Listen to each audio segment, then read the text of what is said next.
आंखें आंसू न होते आंखों में तो ये आंखें इतनी खूबसूरत न होती।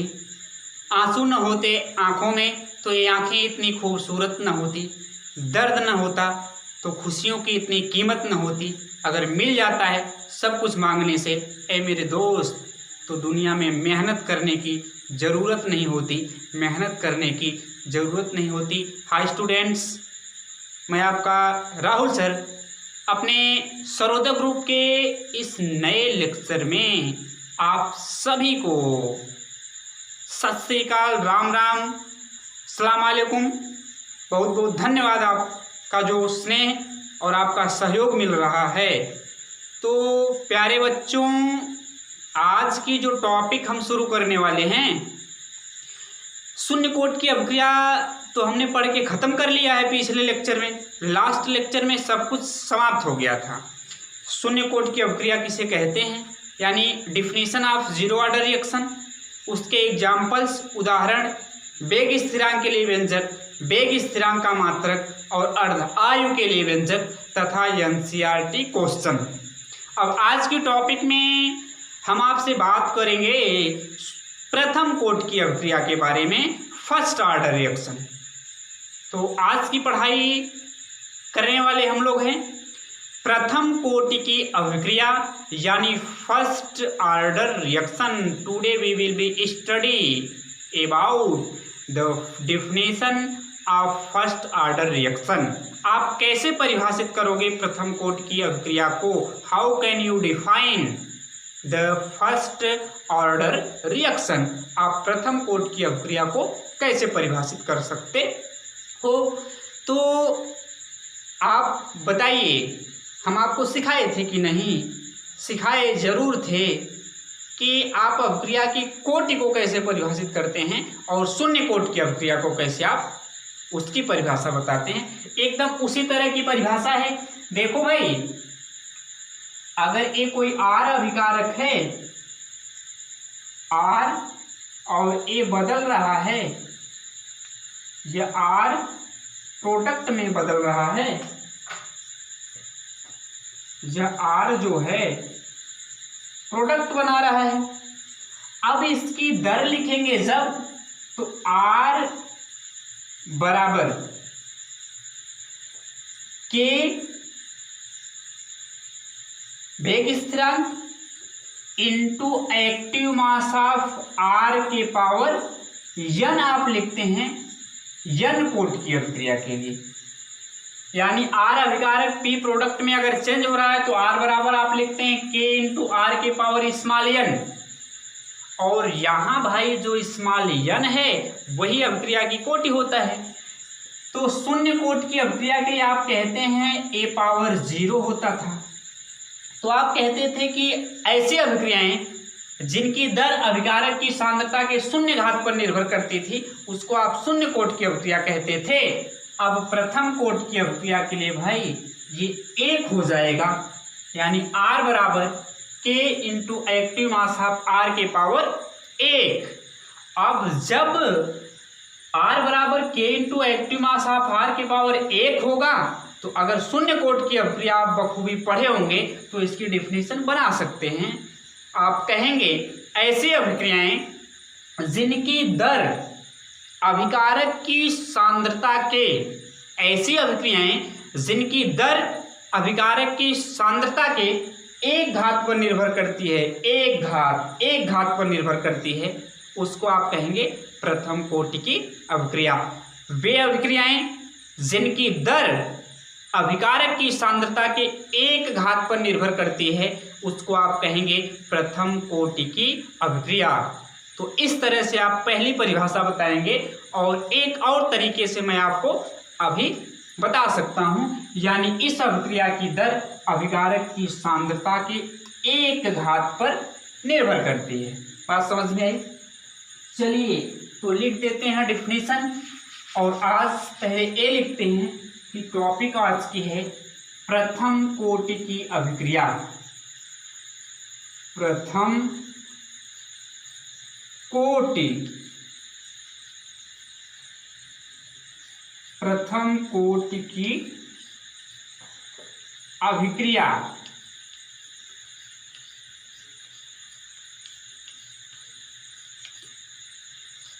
अंग्रेजी इसकी फर्स्ट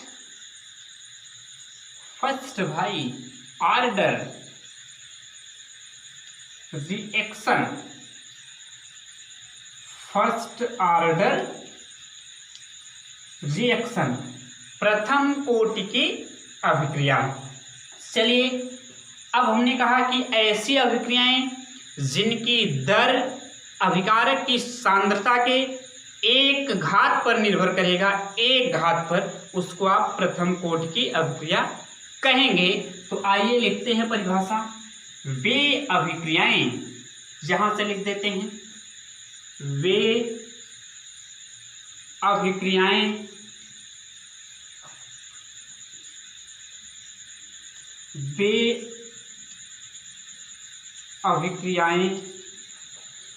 जिनकी दर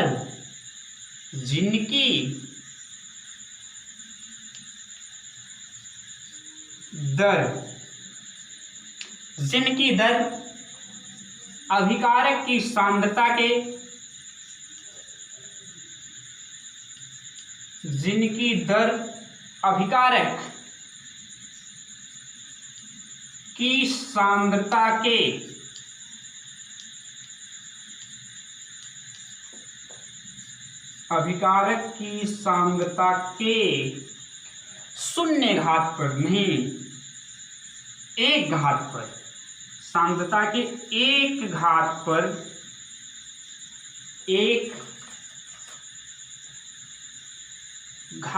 निर्भर करती है, एक घात पर निर्भर करती है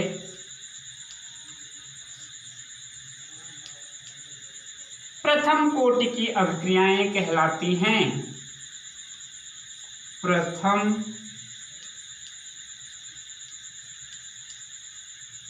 कोटि की अभिक्रियाएं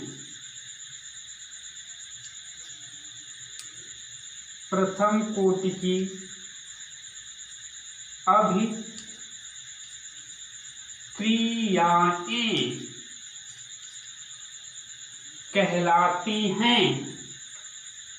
प्रथम कोटि की अभिक्रियाएं कहलाती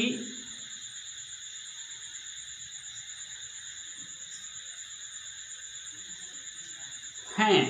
तो क्या बताया हमने डेफिनेशन भाई? ऐसी अभिक्रियाएं जिनकी दर अभिकारक की सांद्रता के एक घात पर निर्भर करेगी, उसको आप कह देते हैं प्रथम कोटि की अभिक्रिया। तो बात समझ में आई? इसी डेफिनेशन को इंग्लिश में लिख देता हूं। All those reaction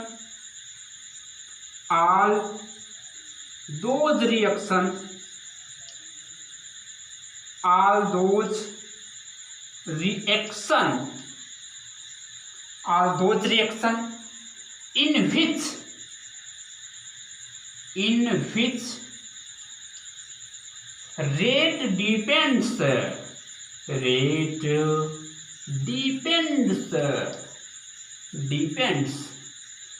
only one concentration term of only one concentration term of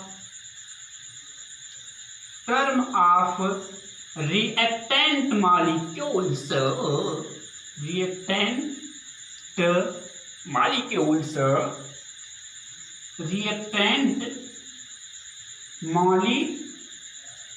molecules are called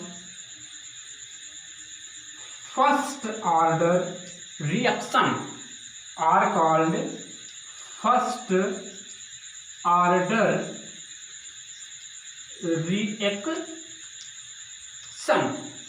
All those reactions in which rate depends only one concentration term of reactant molecules are called first order reaction. हमने क्या बताया?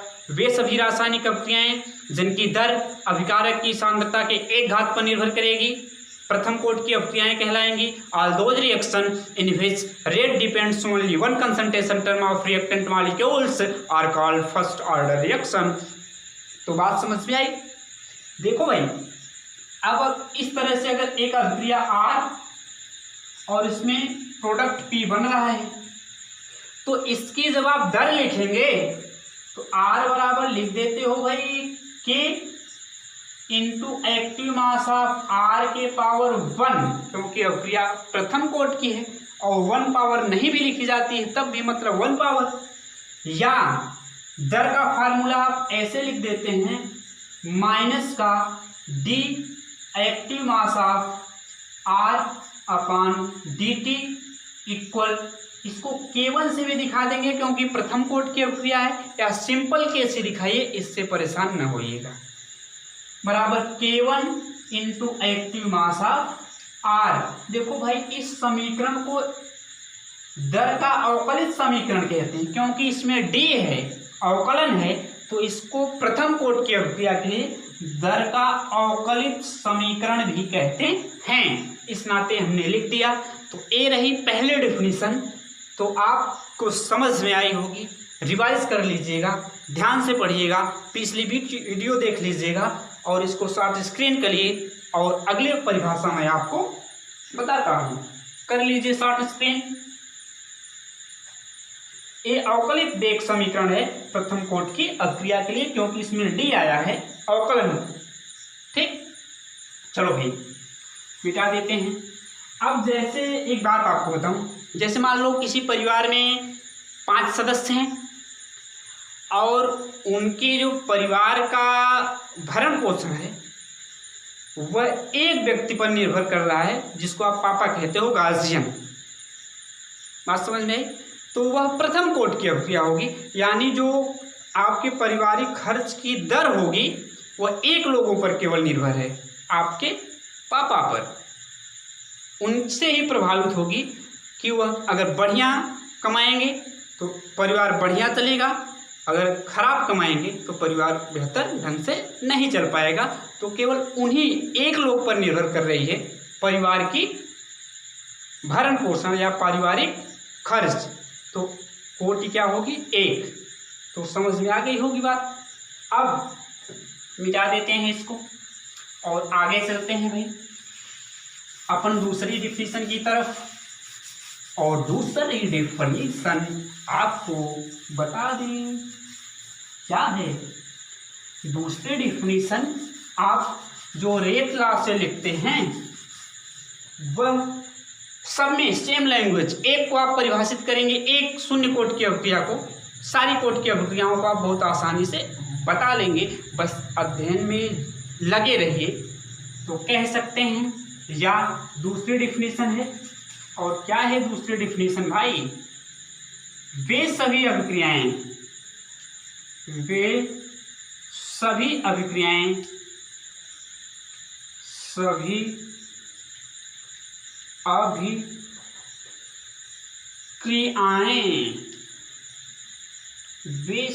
अभिक्रियाएं जिनके प्रायोगिक वेग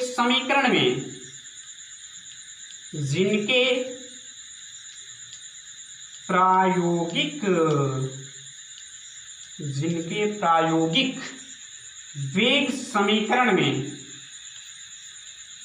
प्रायोगिक वेग समीकरण में अभिकारकों में क्या भाई? अभिकारकों की सांद्रताओं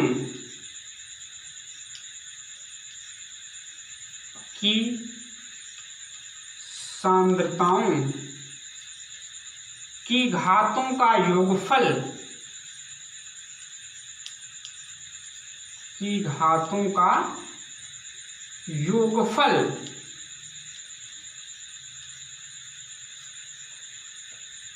एक होता है। एक शून्य था तो शून्य कोट की, एक होगा तो प्रथम कोट की। एक होता है, प्रथम कोटि की अभिक्रियाएं कहलाती हैं। प्रथम कोटि की अभिक्रियाएं प्रथम कोटि की अभिक्रियाएं कहलाती हैं। अब इसको आप लिखते हैं alpha plus beta equal 1। Alpha plus beta प्रायोगिक वेग समीकरण में अभिकारकों की सांद्रताओं की घात हैं। आपको मैंने पीछे सिखाया था, बोलो सिखाया था कि नहीं सिखाया था? सिखा के आया हूँ। प्रायोगिक वेग समीकरण में अभिकारकों की सांद्रताओं की घातों को अल्फा और बीटा से दिखाए थे। अगर योगफल 1 होगा तो अभिक्रिया प्रथम कोटि की। तो हमने क्या कहा, वे अभिक्रियाएं जिनके प्रायोगिक वेग समीकरण में अभिकारकों की सांद्रताओं की घातों का योगफल 1 होगा, उसको आप कहेंगे प्रथम कोटि की अभिक्रिया। या इंग्लिश में ऐसे लिख लीजिए, all those reaction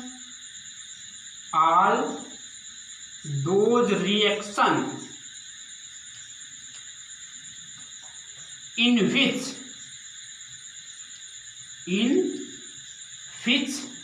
the sum of power of concentration of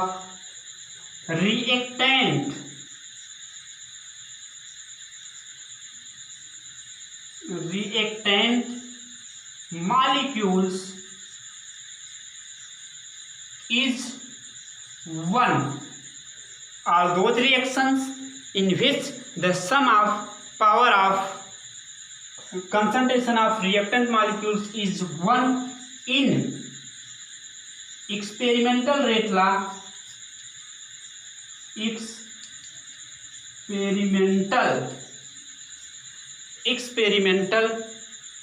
rate law are called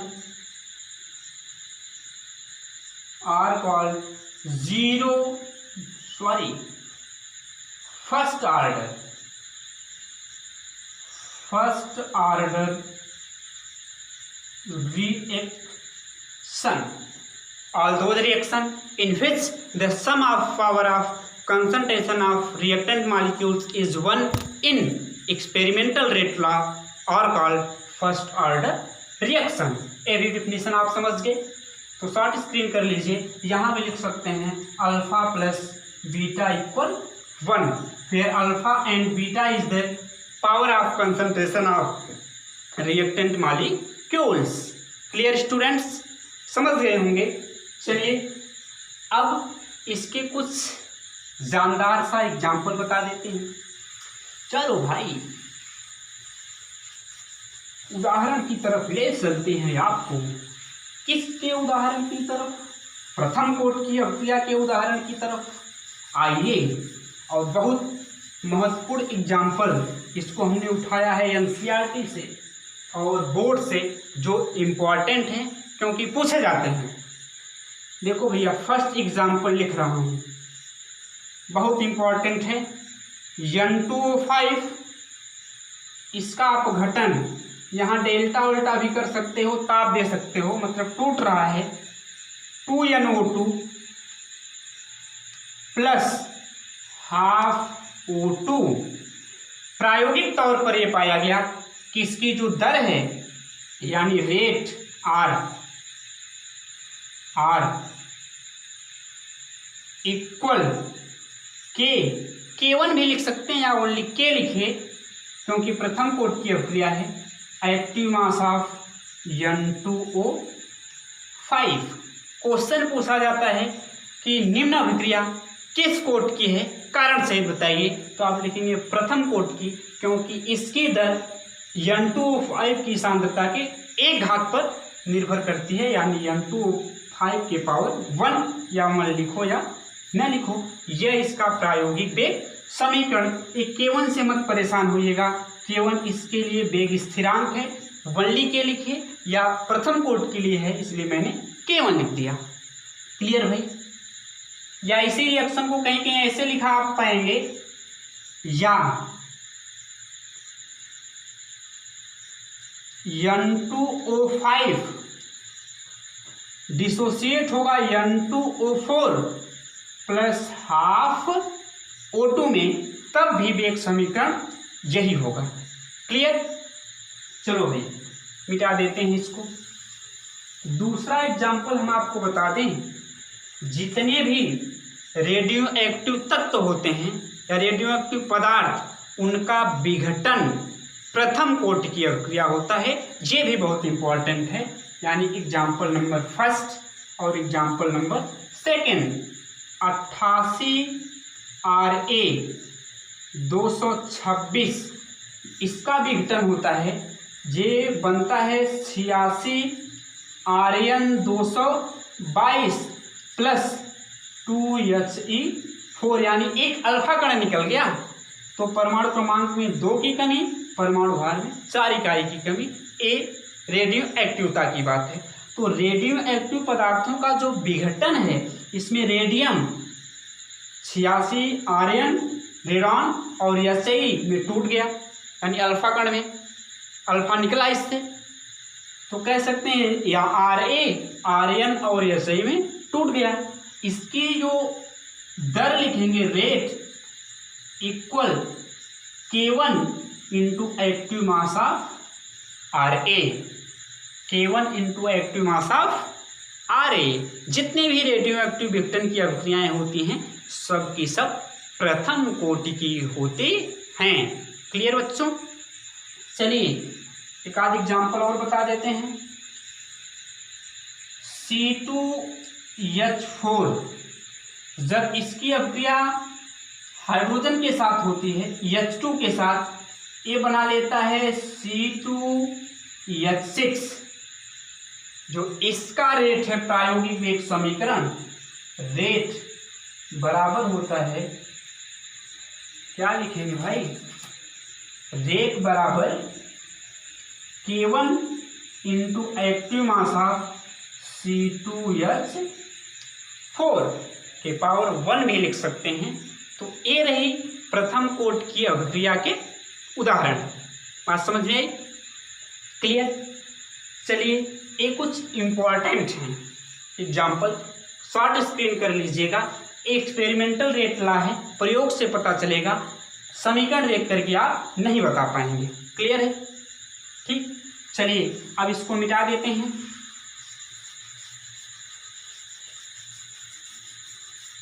मिटा करके एक आध एग्जाम्पल और बता देते हैं। जैसे हाइड्रोजन परऑक्साइड का विघटन H2O2, इसका जब डिसोसिएशन होगा तो AH2O बनता है प्लस हाफ O2।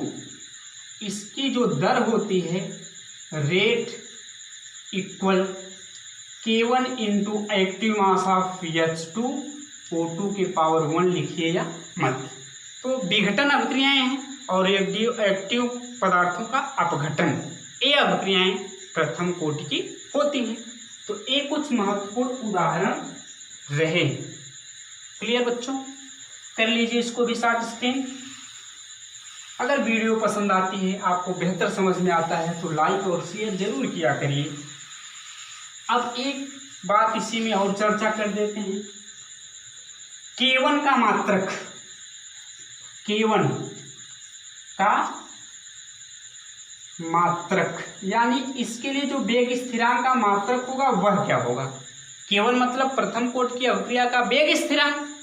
और जनाब आप बता दियो कि मैं बताया था किसी भी कोट की, n कोट की अभिक्रिया के लिए, यानी आपसे चर्चा हुई थी, पीछे हमने सिखाया था कि n कोट की अभिक्रिया के लिए K का जो मात्रक होता है, K का मात्रक क्या भाई, मोल इंटू लीटर के पावर -1 टोटल के पावर 1 - n इंटू सेकेंड के पावर -1, यही मात्रक होता है ना भाई। चलो यहाँ K1 है प्रथम कोट की अभिक्रिया के लिए, प्रथम कोटि की अभिक्रिया के लिए,